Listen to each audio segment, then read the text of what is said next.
Kung kahapon ay inalam natin ang biyahe patungo sa malalayong barangay sa Kalinga, ngayon naman ay silipin natin ang simpleng ngunit masayang pamumuhay sa barangay Buskalan, ang pangalawa sa pinakaliblib na barangay sa probinsya. Hatid sa atin yan ni Kring Lacson.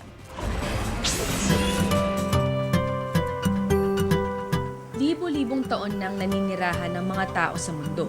At ang bawat siglo ay saksi sa teknolohiyang nakapagbabago ng ating pamumuhay.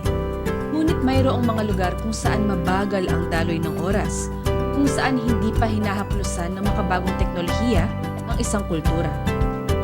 Ang kulturang ito ay buhay na buhay sa Barangay Buskalan na matatagpuan sa tuktok ng mga bundok ng Tinglayan sa probinsya ng Kalinga. Simple lamang ang pamumuhay ng mga taga-Buskalan. Sila ang nagtatanim ng sarili nilang bigas at iba't ibang klase ng beans at tinuturing nilang alaga ang mga native na baboy at manok. Bibihira lamang silang maghanda ng isda dahil mahirap makakuha nito sa kanilang lugar, kung kaya naman malaking halaga ang inilalagay nila rito. Bibihira lamang magkaroon ng bisita sa Buskalan, kaya't kung may dumalaw sa kanilang barangay ay ginagawa nila ang lahat upang masiguradong komportable ang kanilang bisita. Magkakatay sila ng baboy at iluluto ito sa isang kalang matatagpuan sa gitna ng barangay. Magtutulong-tulong rin ang lahat ng mga residente sa pagluluto. Bibot masisigla ang mga bata. Wala sa kanilang may tablet, computer o smartphone. Kung kaya't nalulubos nila ang kanilang pagkabata. Nakikipaglaro sila sa mga matatanda o kapwa-bata.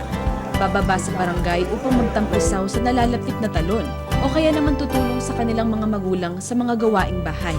Nagkaroon ako ng pagkakataong manirahan ng isang araw sa Barangay Buskalan at sobra-sobra ang pagtaba ng puso ko sa kabutihang ipinakita nila sa akin. Nang matapos kaming maghapunan ay nagtipon-tipon ang mga residente upang magkwentuhan. Ikunwento nila sa akin ang kanilang buhay sa bundok at ang mga bisitang kanilang tinanggap. Naranasan ko kahit saglit lamang ang pamumuhay ng mga taga-Buskalan at naramdaman ko ang pagkakontento. Hindi ko hinanap-hanap ang teknolohiyang kinasanayan ko. Ang iisang araw ko sa Buskalan, ang kinailangan ko upang maalala na tayong iisa kay Inang Kalikasan. Mabigat ang aking puso noong ako'y nagpaalam sa mga taga-Buskalan.